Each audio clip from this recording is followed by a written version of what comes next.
Escuela Biblica in Miami. George Walker. Were you to live in the magic of the sun, you would find over 50,000 children enrolled in the schools, all speaking the most musical of all modern languages. Spanish. For the most part, all of these children have been able to come from under Fidel Castro's curtain of smoke. Their homeland and all that they held dear has been taken from them, and is now considered as another communist satellite in orbit. With such an invasion of Cuban children to this city, came the corresponding responsibility of having an Escuela Biblica, Sunday school, for them. Here's how it all got started. A sister in the assembly, a missionary who had to leave Cuba, went to the coin-operated laundry which was next door to the Gospel Hall. An American would be all at sea in this neighborhood, as it is practically all Spanish-speaking. It wasn't long before she was engaged in conversation with a Cuban refugee who had come to do the family laundry, bringing his 3 children. It is not difficult to engage in conversation with people who have so much in common, so the sister was soon getting the details of the family history. What are the children's names? A very good way to get an Escuela Biblica started is to find out the children's names. Well, the father replied, the older boy is Gennaro. Indeed, I am very glad that I was able to escape with Gennaro, because he would soon have been taken into Castro's militia. Boys with fertile minds are watched carefully, and even though they are very young, they are taught that the state is everything. Parents are old-fashioned, and do not understand the new life, communism, and so they are taught to cast to the wind all parental restraint. Soon there was quite a long conversation, while the laundry was spinning around in the machine. Do you know, my good friend, that right next door there is a Sunday school where your children will be taught to love their parents and to love the Lord? The father became interested, and it was not long before the whole family started to come to Sunday school, bringing their friends. Today, more than half of the Sunday school in this assembly is comprised of Spanish-speaking children. Well, what about Gennaro now? He is just like any other American teenager, and speaks English with little or no accent.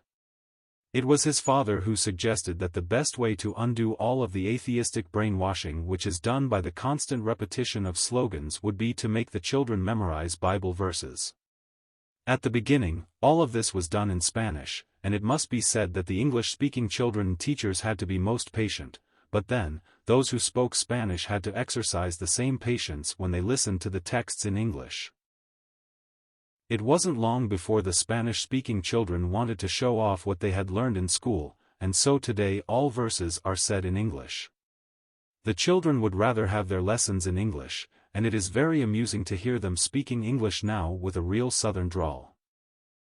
Gennaro's father and mother also came to the Escuela Biblica to make sure that their children behaved as proper Cubans. It was a great favor that they had been allowed to come to this country, and as guests, they must be on their best behavior. Not many weeks passed before a visit was made to the humble dwelling of this family, where questions were asked freely away from the Escuela Biblica. Visitation in the homes of the Sunday school scholars is a very old-fashioned method of contact, especially during these days of special selling gimmicks. No doubt there are many new, modern approaches, but the personal contact with teacher, scholar and parent seems to work like magic here. On that first visit, Normita, Gennaro's younger sister, actually jumped up and down with joy that someone from the Escuela Biblica had come to see them.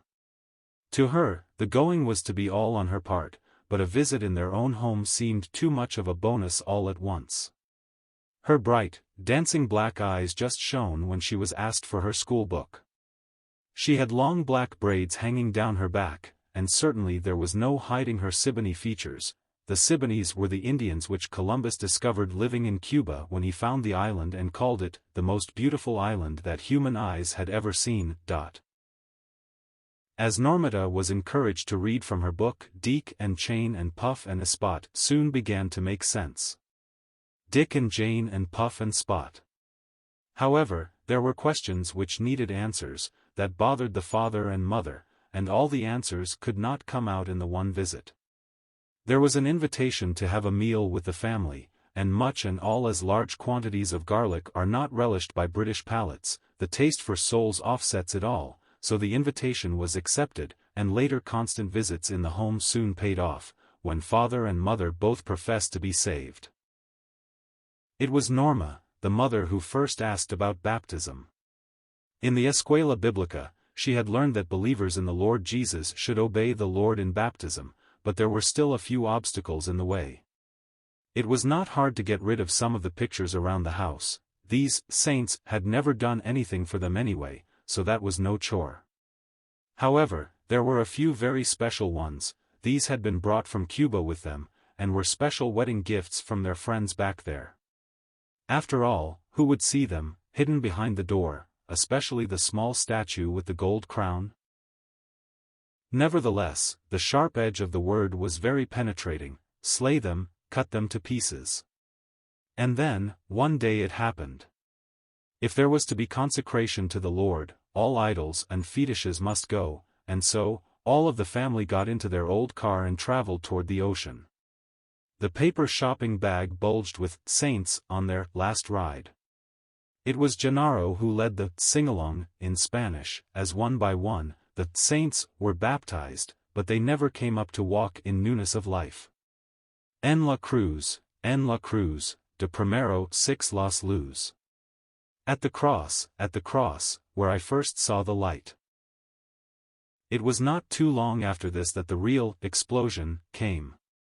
Friends of long years' standing had thought that it was all right to go to the Escuela Biblica, where children would be taught respect for older people, and where the weeds of atheistic communism would be rooted out, but to actually throw one's prized possessions into the sea was a most barbarous act indeed. And the straw which broke the camel's back was when the father and mother got rid of their cigarettes and refused to go to the dancing fiestas, which all Latins love. It was then that the line was drawn, and our friends had to go it alone. So it was that in the Escuela Biblica, not only the truths of salvation were taught, but the truth of separation as well. How easy it is for Christians to peacefully coexist with the world when we are to stand up against all the fiery darts of the wicked one. Just 1 week after the baptism of several Cuban believers, Norma brought a little box to the Escuela Biblica. It was a great decision she had made, but so great was her joy in the Lord, that she was determined to do it. You see, when all the saints were drowned in the Atlantic Ocean, there was something she had kept back. It was a solid gold crown, worn by her patron saint. While she still retained this, she felt that she had not really given the Lord his rightful place, and so it was brought to Sunday school and given to one of the brethren. Only one word escaped her lips when it was done. Yeah. In other words, she had completed the business, and meant to be all out for the Lord. Thus it was that not only did they learn about salvation and separation in the Escuela Biblica, but they learned surrender as well. Former friends rarely ever visit this family today, but those who go to the Escuela Biblica always have a warm welcome, so that today they have more friends than ever. Certainly we are all agreed that the Escuela Biblica is most important, and will only succeed in the measure that there is the personal contact in the home by the teachers.